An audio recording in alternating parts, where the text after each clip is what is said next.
Type ಬರುತ್ತೆ. ಈಗ vanilla essence ಹಾಕ್ತಾ ಇದ್ದೀನಿ.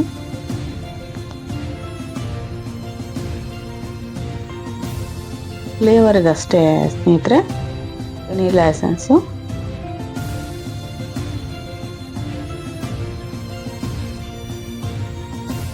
ಇಲ್ಲಿ ಇನ್ನೂ ಒಂದು, ನಾನು ಇದಕ್ಕೆ ಮೊಟ್ಟೆ ಹಾಕ್ತಾ ಇಲ್ಲ. ಲಾಸ್ಟ್ ಟೈಮ್ ಮೊಟ್ಟೆ ಹಾಕಿದ್ದೆ. ಮೊಟ್ಟೆ ಹಾಕ್ತೇನೂ ಕೂಡ ಮಾಡ್ಬೋದು. ಇದು ನಿಧಾನಕ್ಕೆಲ್ಲ ಮಿಕ್ಸ್ ಮಾಡ್ಕೊಳ್ತಾ ಇದ್ದೀನಿ.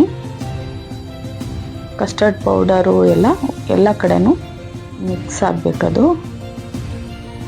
ಇವಾಗ ನಾನು ನೋಡಿ, ಈ ಓಮ್ ಕಾಳ್ದು ತುಂಬ ಇಷ್ಟಪಡ್ತಾರೆ, ಅದಕ್ಕೆ ಅದ್ರ ಫ್ಲೇವರು ಚೆನ್ನಾಗಿರುತ್ತೆ ಅಂದ್ಬಿಟ್ಟು ನಾನು ಹಾಕಿದ್ದೀನಿ. ಇವಾಗ ಸಕ್ಕರೆ ಹಾಕ್ತಾ ಇದ್ದೀನಿ. ಪೌಡ್ರ್ ಮಾಡಿ ಇಟ್ಕೊಂಡಿದ್ದೀನಿ ನಾನು, ಮಾಮೂಲಿ ಸಕ್ಕರೆನೇ ಮಿಕ್ಸಿ ಮಾಡಿ ಇಟ್ಕೊಂಡಿದ್ದೀನಿ. ರೆಡಿ ಪೌಡರ್ ತಂದಿಲ್ಲ, ಸಕ್ಕರೆ ಪೌಡರು ಮನೆಯಲ್ಲೇ ಮಿಕ್ಸಿ ಮಾಡಿ ಇಟ್ಕೊಂಡಿದ್ದೆ, ಅದನ್ನೇ ಹಾಕ್ತಾಯಿದ್ದೀನಿ. ಎಷ್ಟು ಬೇಕಷ್ಟು. ನಾವು ತುಂಬ ಸ್ವೀಟು ನಮ್ಮ ಮನೇಲಿ ಇಷ್ಟಪಡಲ್ಲ, ಜಾಸ್ತಿ ಸ್ವೀಟ್ ಆದರೆ ತಿನ್ನಲ್ಲ, ಅದಕ್ಕೆ ಮೈಲ್ಡಾಗಿ ಮೀಡಿಯಮ್ ಆಗಿ ನಾನು ಹಾಕ್ತಾಯಿದ್ದೀನಿ. ಲಾಸ್ಟ್ ಟೈಮ್ ಮಾಡಿದ್ದು ಜಾಗ್ರಿ ಹಾಕಿದ್ದೆ, ತುಂಬ ಚೆನ್ನಾಗಿ ಬಂದಿತ್ತು, ಕಲರು ಚೆನ್ನಾಗಿ ಬಂದಿತ್ತು. ನೋಡಿ ಹಾಲು ಇಟ್ಟಿದ್ದೀನಿ, ಇವಾಗ ಹಾಲು ಹಾಕ್ಕೊಳ್ತೀನಿ. ಹಾಲು ಕಾಯಿಸ್ಬಿಟ್ಟು ತಣ್ಣಗಾದ್ಮೇಲೆ ಹಾಕ್ಕೋಬೇಕು ಇದಕ್ಕೆ. ನಾನು ಕೂಡ ಕಾಯಿಸಿ ನೀಟಾಗಿ. ಈಗ ನೋಡಿ ರುಚಿಗೆ ಸ್ವಲ್ಪ ಉಪ್ಪು ಹಾಕ್ಕೊಳ್ತೀನಿ. ಸ್ವಲ್ಪ ಟೇಸ್ಟು ತುಂಬ ನಾಲ್ಗೆಗೆ ಶಾರ್ಪ್ ಆಗಿ ಬರಬಾರ್ದು ಸ್ವೀಟು ಅಂದ್ಬಿಟ್ಟು ಚೂರು ಉಪ್ಪು ಹಾಕ್ಕೊಳ್ತಾ ಇದ್ದೀನಿ. ಈಗ ಹಾಲು ತಣ್ಣಗಾಗಿದೆ, ಹಾಕ್ತಾ ಇದ್ದೀನಿ. ನಿಧಾನವಾಗಿ ಕಲಿಸ್ಬೇಕು ಸ್ನೇಹಿತರೆ. ಬೇಕಿಂಗ್ ಸೋಡಾ ಮತ್ತು ಬೇಕಿಂಗ್ ಪೌಡ್ರ್ ಹಾಕಿರ್ತೀವಿ, ಅದು ಚೆನ್ನಾಗಿ ಉಬ್ಬಬೇಕಂದ್ರೆ ನಿಧಾನಕ್ಕೆ ಸ್ಮೂತಾಗಿ ಮಾಡಬೇಕು.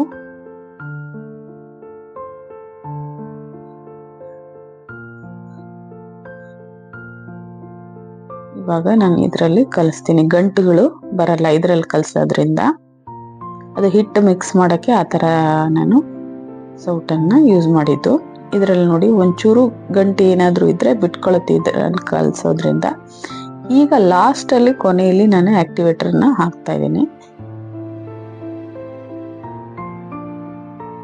ಸ್ವಲ್ಪ ಸ್ಪಾಂಜಿಯಾಗಿ ಬರಲಿ ಅಂದ್ಬಿಟ್ಟು ಆ್ಯಕ್ಟಿವೇಟರ್ ಸ್ವಲ್ಪ, ಅದು ನಾನು ಕ್ವಾಂಟಿಟಿ ತೊಗೊಂಡಿದ್ದು ಕರೆಕ್ಟಾಗಿದೆ, ಬಟ್ ಇವಾಗ ನೀರು ಸ್ವಲ್ಪ ಜಾಸ್ತಿ ಹಾಕಿದ್ನಲ್ವ, ಬೇಗ ಆ್ಯಕ್ಟಿವ್ ಆಗಲಿ ಅಂತ, ಅದಕ್ಕೆ ಆ ರೀತಿ ಜಾಸ್ತಿಯಾಗಿ ಕಾಣಿಸ್ತು.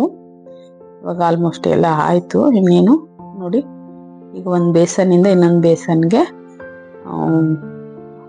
ಬ್ಯಾಟರ್ನ ಶಿಫ್ಟ್ ಮಾಡ್ತಾ ಇದ್ದೀನಿ.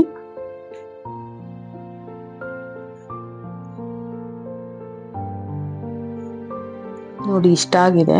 ಉಬ್ಬಿದ್ರೆ ಅದು ಸ್ವಲ್ಪ ಮೇಲೆ ಬರುತ್ತೆ. ನಾನು ಆಲ್ರೆಡಿ ಇದನ್ನ ಫ್ರೀ ಹೀಟಿಗೆ ಹಾಕಿದ್ದೆ, ಚೆನ್ನಾಗಿ ಹೀಟ್ ಆಗಿದೆ ಒಳಗಡೆ. ಅದರ ಉದ್ದೇಶ ಏನಂದರೆ ಫ್ರೀ ಹೀಟಿಗೆ ಹಾಕಿದರೆ ಬೇಗ ಉಬ್ಬುತ್ತೆ ಅನ್ನೋ ರೀಸನ್ಗೆ. ತುಂಬ ಟೈಮ್ ತಗೊಳ್ಳಲ್ಲ, ಬೇಗ ಉಬ್ಬುತ್ತೆ. ನೋಡಿ ಸರಿಯಾಗಿಟ್ಟು ರೊಟೇಟ್ ಆಗೋಕ್ಕೆ ಈಸಿ ಆಗಲಿ ಅಂತ ಕರೆಕ್ಟಾಗಿ ಸೆಟ್ ಮಾಡಿದೆ. ಈಗ ಕನ್ವೆಕ್ಷನಿಗೆ ಸೆಟ್ ಮಾಡಿದ್ದೀನಿ ನೋಡಿ, 180 ಡಿಗ್ರಿಗೆ ಸೆಟ್ ಮಾಡ್ತಾ ಇದ್ದೀನಿ. ಸ್ಟಾರ್ಟ್ ಮಾಡಿದರೆ 30 ಸೆಕೆಂಡಿಗೆ ಆಟೋಮೆಟಿಕ್ ಅದೇ ಸೆಟ್ ಮಾಡಿಕೊಂಡು ಆನ್ ಆಗುತ್ತೆ. ಇವಾಗ ನೋಡಿ ರೊಟೇಟ್ ಆಗ್ತಾ ಇದೆ.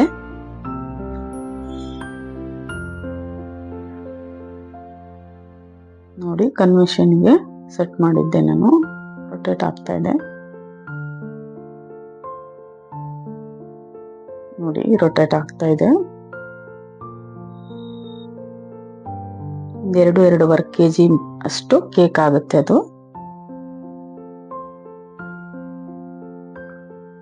ಡ್ರೈ ಫ್ರೂಟ್ಸ್ ಎಲ್ಲ ಖಾಲಿಯಾಗಿತ್ತು, ಅದಕ್ಕೆ ಡ್ರೈ ಫ್ರೂಟ್ಸ್ ಯಾವುದೂ ಹಾಕಿಲ್ಲ. ನೆಕ್ಸ್ಟ್ ಮಾರ್ಕೆಟಿಗೆ ಹೋದರೆ ತೊಗೊಂಡ್ಬರ್ಬೇಕು.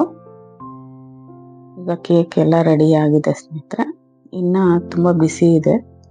ಇವಾಗ ಅದನ್ನು ತಂದಿಡ್ತೀನಿ. ನೋಡಿ ಈ ಥರ ಆಗಿದೆ. ನಮಸ್ಕಾರ ಸ್ನೇಹಿತರೆ, ಮತ್ತೆ ಮುಂದಿನ ವಿಡಿಯೋದಲ್ಲಿ ಭೇಟಿ